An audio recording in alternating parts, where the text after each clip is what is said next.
We are going to start the last the seventh chapter of your book, Moments. Seventh chapter में है the last leaf, written by O Henry. O Henry के बारे में थोड़ा सा सुन लीजिए। O Henry का पूरा नाम विलियम सिडनी पोर्टर है। William Sydney porter. इनका जन्म 1862 से लेकर के 1910 में 1862 में हुआ था और डेथ हुई थी 1910 में। ओ हेनरी एक बहुत ही अच्छे ड्रामेटिस्ट हैं जिन्होंने बहुत सारे ड्रामा लिखे हैं। तो लास्ट लीफ इन्हीं का एक ड्रामा है जिसमें और इनका जो सीडोनिम नाम है ओ हेनरी और उसके साथ साथ इसमें 3 कैरेक्टर हैं, स्यू, जॉन्सी एंड बेहरमैन। एक ओल्ड मैन रहता है, बेहरमैन मीन्स वो वर्क इन माइन। तो ये रहता है 3। सो स्यू एंड जॉन्सी जो है दोनों बड़े अच्छे मित्र रहते हैं। 2 यंग आर्टिस्ट रहते हैं जो कि एक फ्लैट में ही रहते हैं। और थर्ड स्टोरी जो है फ्लैट का थर्ड स्टोरी में तीसरी मंजिल पे रहते हैं। और जॉन्सी जो है सीरियसली इल हो जाती है नवंबर में। जॉन्सी जो है बीमार हो जाती है और उसको न्यूमोनिया रहता है। लेकिन अब इसमें एक चीज़ मुख्य रूप से बताया गया है कि जब आदमी के अंदर एक विल पावर रहता है, रहने की सोचता है वो कि हाँ हमारी लाइफ, कितना भी वो सोच रहा है कि हाँ उसके प्राण जाने वाले हैं, लेकिन अगर उसका विल पावर स्ट्रांग है so he can live for few more years. तो अब जिसका विल पावर भी स्ट्रांग नहीं है और अचानक उसके साथ अगर सोच रहा है कि अब हम मर जाएंगे, अब न तब मर जाएंगे, तो जब विल पावर ही कमज़ोर है तो नेचुरली ही वो अपनी जो है मौत को दावत दे रहा है। तो यहाँ पे जो जॉन्सी है बहुत ही बीमार है और उसको न्यूमोनिया हुआ है। वो अपने बेड से हिल डुल नहीं रही है। स्यू उसकी दोस्त जो है, जो फ्लैट में रहती है, वो बहुत परेशान है कि जॉन्सी ऐसा क्यों कर रही है। वो बार बार उसको कहती है कि भैया तुम क्या दिक्कत है तुम्हें। वो जॉन्सी जो है डॉक्टर को बुलाती है। डॉक्टर उसको साइड में ले जाता है और कहता है कि इसको कुछ हुआ नहीं है। इसका जो विल पावर है वो उसने डिटरमाइन कर लिया है कि मैं रहूँगी नहीं, निश्चित कर लिया है। अगर जब तक ये सोचेगी नहीं कि मैं ठीक हो जाऊंगी तब तक मेडिसिन भी काम नहीं करेगी। तो जॉन्सी के बारे में स्यू से डॉक्टर बताता है।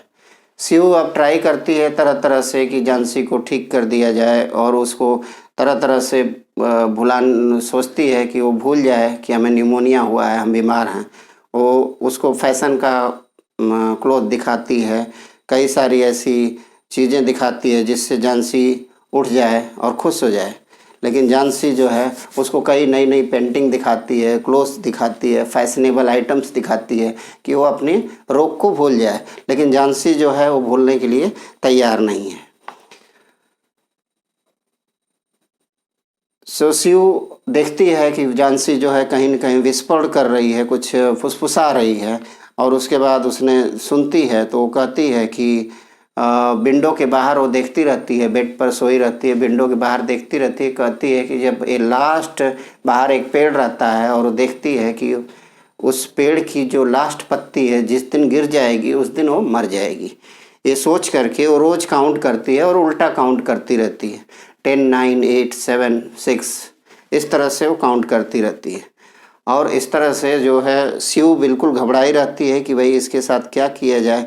ये बार बार ये कह रही है कि जैसे ही भाई पतझड़ का मौसम है, नेचुरली है जो कि पत्ती गिरेगी, लेकिन वो बार बार ये कहती है कि जैसे ही लास्ट पत्ती गिरेगी हम मर जाएंगे।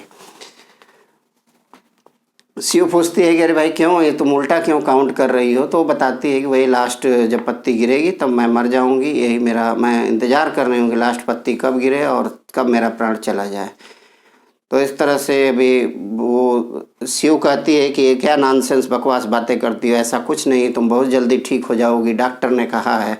लेकिन जॉन्सी पर कोई असर नहीं पड़ता है। जॉन्सी उसी तरह से पड़ी रहती है। शिव जो है उसको सूप और जो भी रिक्वायरमेंट है खाने पीने की कोशिश करती है कि खिलाएं पिलाएं, लेकिन वो सूप भी नहीं पीती है इस तरह से। और वो कहती है कि मैं भूखी नहीं हूँ। तो मतलब पूरा चिल्ड्रन वो पूरा होप खो चुकी है कि नहीं मैं बिल्कुल नहीं रहूँगी। और क्योंकि लास्ट और वो विंडो से देखती रहती है कि कैसे जो पेड़ का लास्ट पत्ती है जैसे गिरा वैसे ही मैं चली जाऊँगी। शिव जो है उसके बेड पर बैठती है, उसको किस करती है एंड कह रही है कि तुम नहीं मरने जा रही हो, तुम चिंता मत करो, तुम बिल्कुल इस तरह की बातें मत सोचो, डॉक्टर हमें कह रहा है। क्योंकि वो उसकी मित्र है और बार बार वो कहती है